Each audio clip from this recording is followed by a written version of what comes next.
amis, heureux de vous retrouver tout juste un mois après Loisan, donc pour une nouvelle vidéo où cette fois-ci je vais vous emmener avec moi sur l'échappée belle, donc sur le format toujours Maratrail, le 42 km.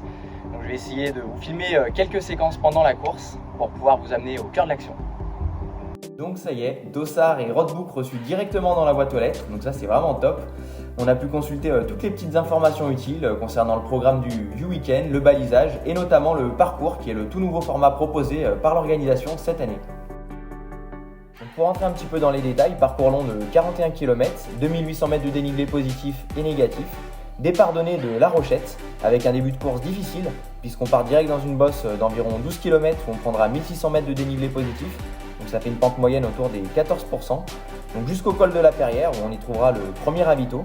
On entame ensuite la première descente qui va nous mener à la deuxième bosse du circuit qui sera la plus courte mais la plus raide. On descend ensuite jusqu'au second ravito au Bourget en Huile. Et puis on termine avec une dernière longue bosse et une dernière longue descente jusqu'à l'arrivée finale à Aiguebelle. 10 heures, on va se positionner sur la ligne, ça y est, prêt à en découdre, avec une bonne chaleur qui commence déjà à se faire ressentir. Donc départ en vague 1 avec tous les favoris de cette édition.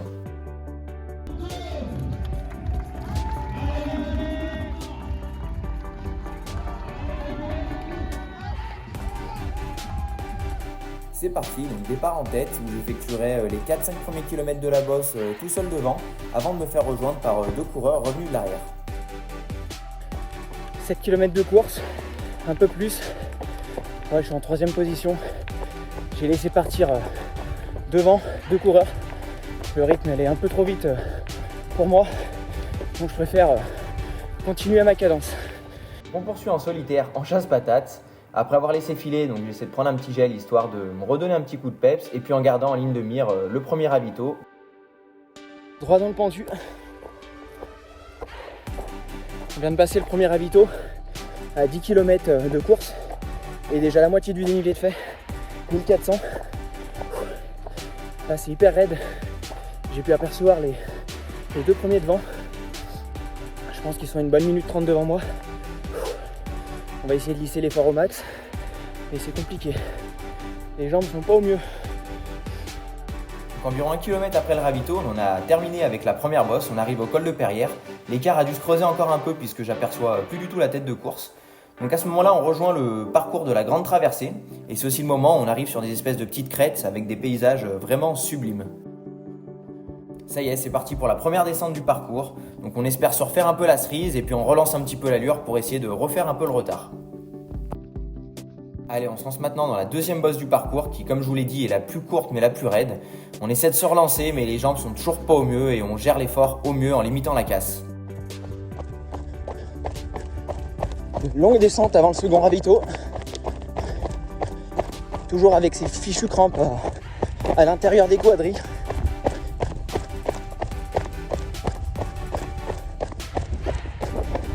Kilomètre 25, j'arrive au second ravito. Donc à mon arrivée, je vois le second de la course qui en sort tout juste. Donc à ce moment-là, je me dis que la deuxième place n'est pas inaccessible et qu'elle est plus très loin. Donc j'essaie de ne pas perdre trop de temps, je remplis vite mes deux flasques et je repars rapidement en essayant de relancer un peu l'allure.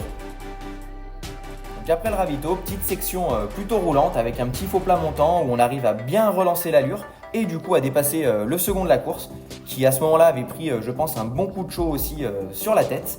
Donc on grappille une place et on entame la dernière montée en deuxième position.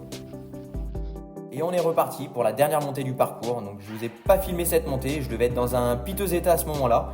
Moment le plus difficile de la course pour moi où ouais, je commençais vraiment à ressentir le gros manque d'eau et une grosse fatigue. Et surtout la forte chaleur. Donc on a essayé de gérer au mieux cette ascension comme on a pu. Descente d'arrivée, plus de 4 km. Il y a à peu près 500 dénivelés négatifs. C'est interminable. Putain. Je commence à y avoir les crampes. Et puis surtout le manque d'eau. Je pense que j'ai fait une petite insolation. Waouh. Je pense que je vais taper 1 litre d'eau en rentrant. Ça y est, fin du calvaire, on aperçoit enfin cette ligne d'arrivée. Donc après une fin de course très difficile, avec une petite insolation je pense, je suis heureux de franchir la ligne à cette deuxième place que j'ai réussi à conserver donc dans la dernière montée et la dernière descente. À l'intégrale, hein, c'est pour tout le monde.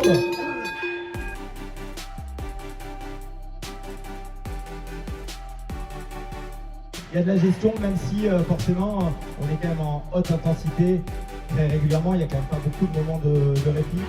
Non, on ne fait pas beaucoup de moments de répit. Dans les bosses, c'est hyper raide. Notamment la première, là, pendant 10 ou 11 km, on prend 1600 dénivelés. Et puis après, dans la descente, j'ai essayé de relancer un peu l'allure, donc j'ai pas vraiment eu le temps de me reposer.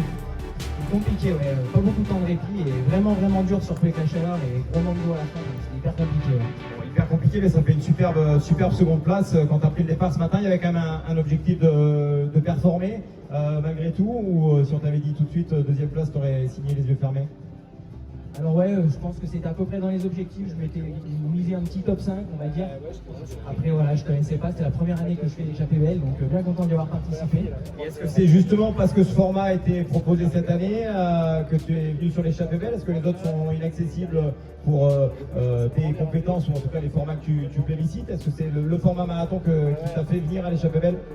Alors c'est la première année où je cours vraiment, enfin je me suis mis au trail, du coup j'ai commencé en fin d'année dernière, donc l'année dernière, jusqu'à l'année dernière j'avais jamais pris de ça on va dire. Et voilà, en fait je monte progressivement dans les distances, après je saute pas les étapes non plus du tout, le fait que je suis inscrit au 42 cette année. Ça te donne justement envie pourquoi pas l'année prochaine de revenir sur un format plus long et plus grand? Ouais, exactement, c'est l'objectif on va dire dans les années à venir. Après je m'attendais en effet à ce que ce soit un peu plus technique, vu la réputation on va dire de l'échappée belle. Finalement, c'était, on va dire, assez roulant, même s'il y avait des portions assez techniques, mais je m'attendais à pire, on va dire. Mais je suis pas contre de revenir sur du plus long et du plus technique, parce que j'aime ça.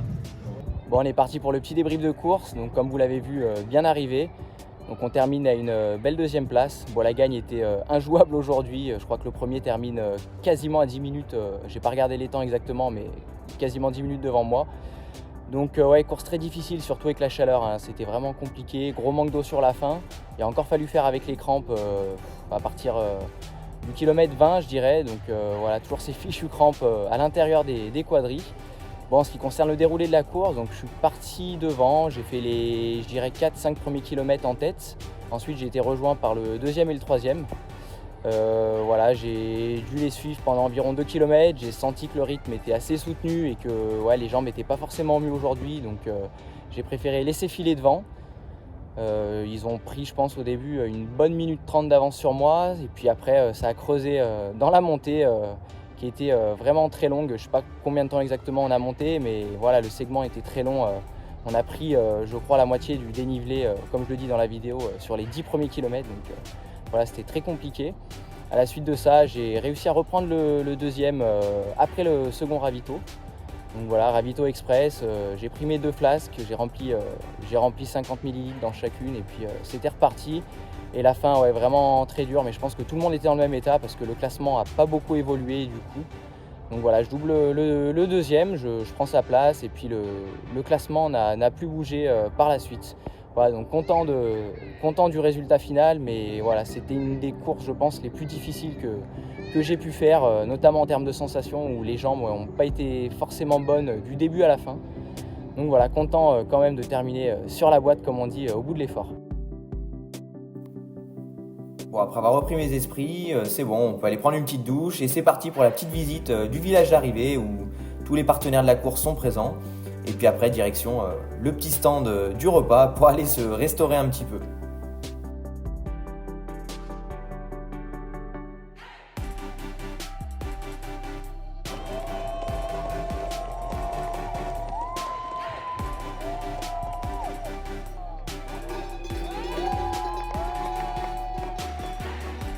Bon, pour ceux que ça intéresserait, je vais faire un tout petit point sur ce que j'ai pu consommer pendant la course.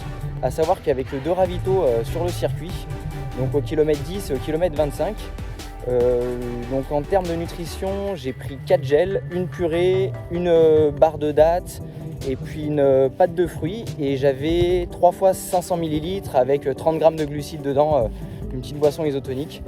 Donc voilà, donc en termes de proportion, j'ai calculé, ça fait environ du 55 g de glucides par heure, vu que j'ai couru un peu moins de 5 heures. Donc à ce niveau-là, au niveau de la nutrition, il m'a pas trop manqué. Par contre, ouais, gros manque d'eau surtout. C'était compliqué, j'ai bu que 3 litres d'eau du coup, parce qu'il n'y avait pas de possibilité de se faire ravitailler sur le parcours à d'autres endroits que le ravitaillement. On était vraiment perdus dans les montagnes. Donc voilà, gros manque d'eau et ouais, j'en pouvais plus franchement. Je me suis arrêté boire dans des ruisseaux et dans des fontaines. Bon, on verra, j'espère que demain je serai pas malade, mais voilà, gros manque d'eau surtout. Bah ça y est, on en a terminé avec cette vidéo. Encore félicitations à Tom Gentil pour sa victoire sur l'édition. Il était vraiment super costaud et dur à aller chercher aujourd'hui.